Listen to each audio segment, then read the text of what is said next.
Welcome to my YouTube channel and to my train room. If you were watching last week, you will have seen me assemble a fairly large number of packing crates. This week, let's turn them into some gondola and flat car loads. Well, I've now got all the crates painted. I had one false start. I was thinking that the original colour that I was using was all very well for small crates, but for big ones like this, it was a little bit too bland. So I got several similar shades.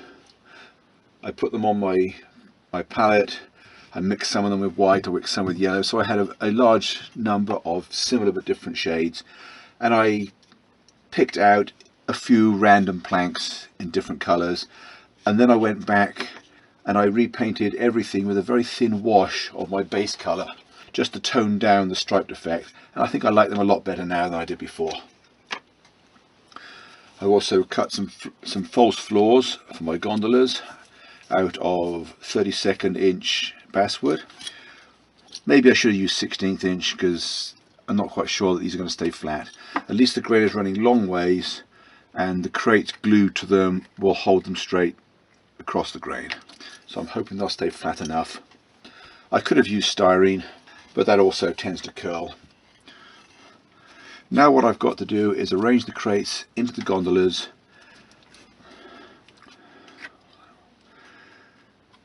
I'm going to attach them with a couple of scale feet between each one, because I figure at some point a worker has to get down between them to attach or detach chains and to install the blocking.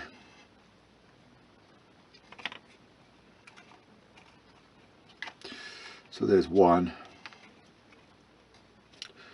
Still got to glue it. And I have an assortment of strip wood here. I have 6x6, I have 4x4, I have 4x6, and I have an assortment of miscellaneous stuff here. I'm just going to make it up as I go along, cutting blocking to hold them, stop them sliding. The first load that I'm working on is for one of the 52'6" mill gondolas, and I decided I'm going to have 5 of these number 2 crates.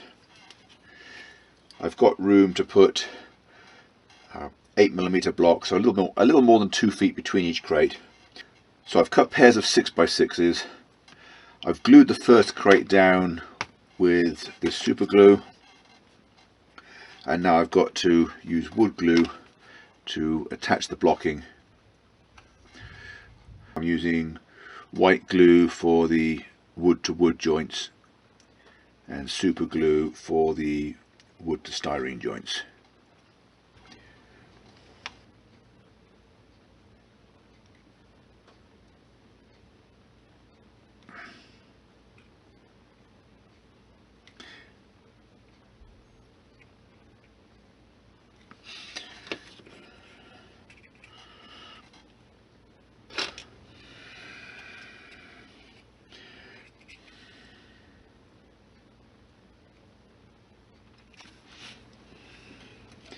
So the assembly really is the easiest part of the job. I'm not going to try picking it up just yet because it's still very fragile, but when the glue's set up, it will be plenty strong enough. Let's just put that aside to dry, and I will come back later and cut the end blocks off. Well, I've now given the wood glue that I use for the blocking a little while to dry. All that remains to do is to cut the ends off and put it in the car.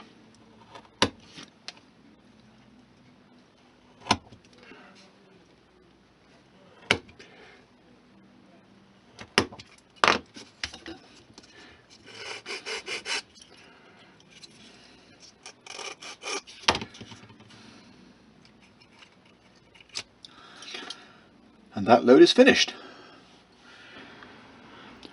Also, as part of this project, I want to make some crate loads for flat cars. I have a selection here.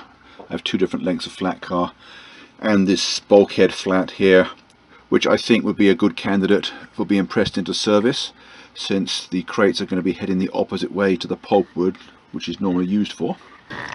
Now in the case of the bulkhead flat, I will just put some blocking to wedge the crates against the bulkheads. but for the regular flat cars it needs triangular braces on the ends.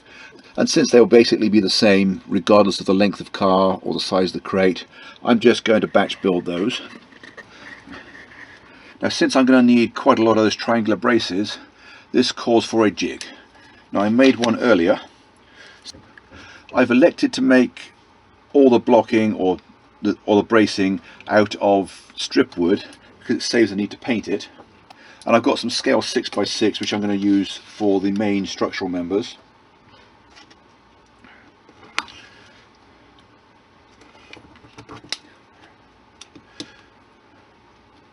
At the moment I'm going to cut most of the pieces over size and then I will trim them to size later.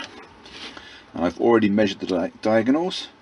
They need to be around 20 millimeters long with 45-degree ends.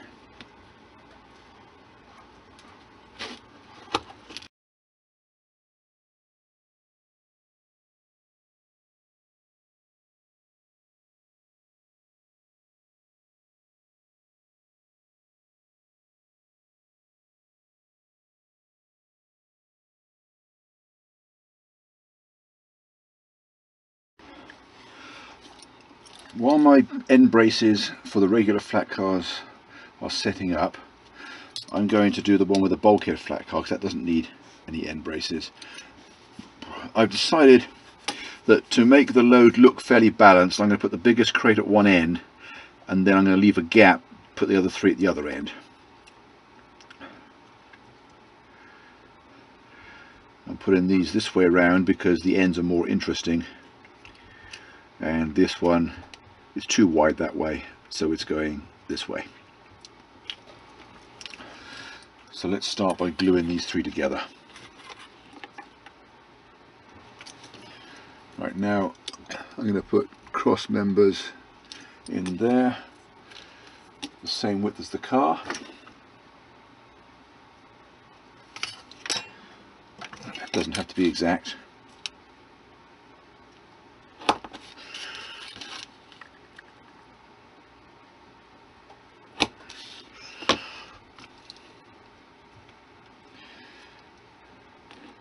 Okay, this end is not as good, so I'm going to put that against the bulkhead. Leave the better end of the crate visible.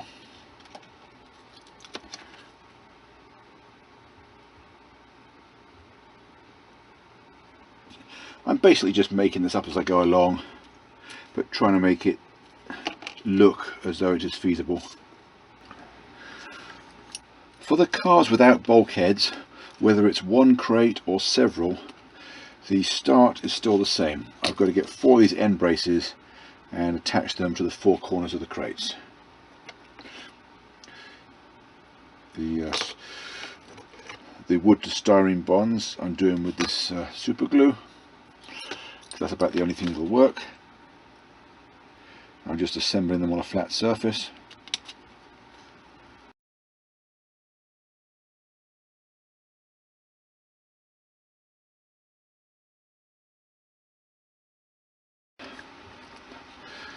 Now for the loads where there are several crates on the same car, I'm just going to attach 2 braces to each of the end crates. And then I will join them all together later.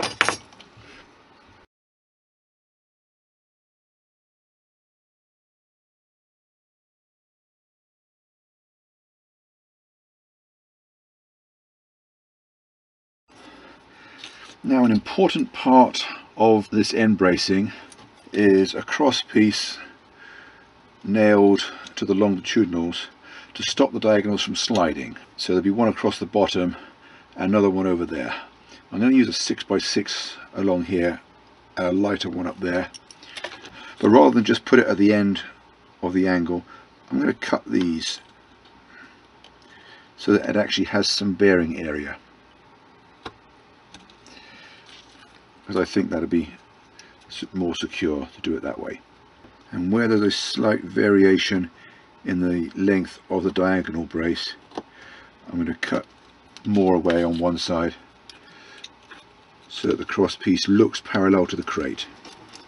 And this I can now do with wood glue, because it's just wood to wood rather than wood styrene.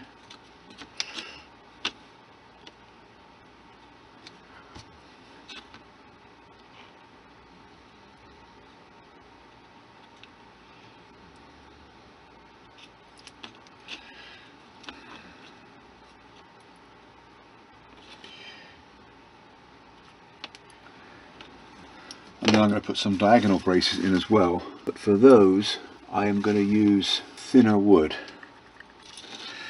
so that I can put one each way and have them cross each other in the middle without distorting anything. These need to be a little over 30. I'm going to cut them long for now and then trim them off later.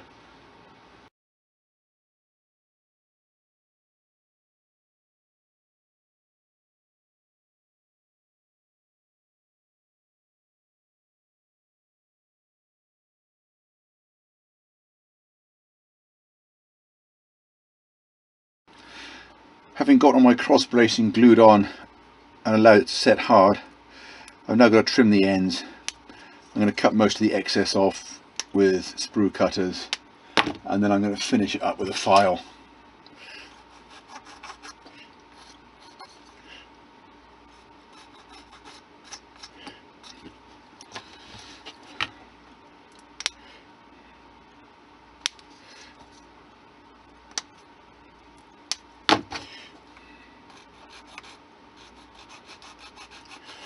I mean, they don't have to be particularly neat,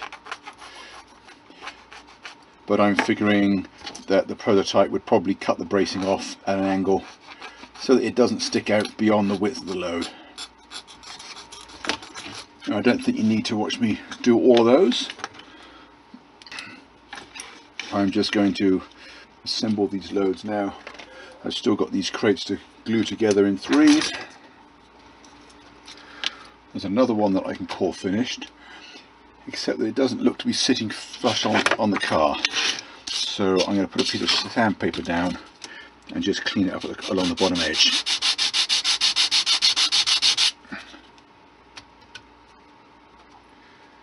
And that's all it takes. It's now sitting a lot flatter. Now, I don't know whether this bracing is totally prototypical, but I don't have any prototype photos, and I don't want to copy someone else's model because there's no reason to believe that they're any more right than I am. So what I've done is just make sure that everything looks as though it would do its job. In the case of the regular flat cars, it's got to stop the crate moving from end to end. This one with the bulkheads is a little bit different. Here, instead of keeping it at the center of the car, it's braced against the end bulkheads. Again, I don't know if this bracing is prototypical, but it looks to me as though it would do the job. So I'm going to call it good enough.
Well, it seems like a lifetime ago when I started making this video.